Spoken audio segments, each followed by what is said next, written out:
si Gamba at ang mga langga. Walang hininaw gusto. Mga bata, marami ba kayong gustong gawin? Minsan ba iniisip niyong sana marami kayong kamay para marami kayong magawa? Nagsabay-sabay. Kung ganoon, may papakilala kami sa inyo. Ang pangalan niya ay si Gamba. Isang gagamba sa sulok ng gubat. Mataas ang pangarap ni Gamba. Gusto niyang maging sikat. Gusto niyang makilala siya sa buong gubat. 8 ang kanyang galamay, kaya napakalami niyang kayang gawin. Pero hindi niya maisip kung alin sa mga ito ang kanyang unang tatapusin. Alin ang magpapasikat sa akin? Ayan ang lagi niyang tanong. Magaling siyang gumuhit ng kalahating larawan. Magaling siyang magpiano ng kapirasong awit. Mahilig siyang magsulat ng simula ng kwento. Masipag siyang maglinis ng kalahati ng bakuran. Mabilis siyang manahi ng kapirasong damit. Marunong siyang umugis ng kaputol na estatwa. At mahilig siyang maglaro ng mga bola.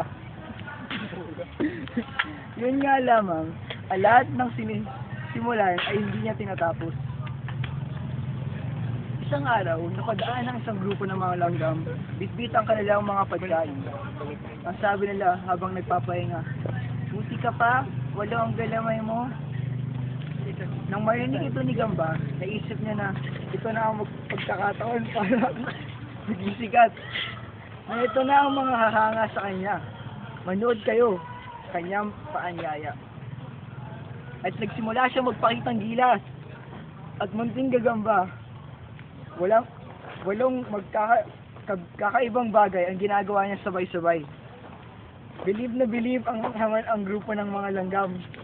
Buti pa ang gagamba, hindi napagod. Lalong ginahan si Gamba sa narinig. Lalong bumilis ang kanyang kilos. Pabilis ng pabilis. Nagpalakpakan ng mga langgam. Pero nagtanong ang isa, bakit wala pa siyang natatapos? Dinoble ni Gamba ang kanyang bilis. Kailangan mas may matapos siya at nang sumikat ng husto.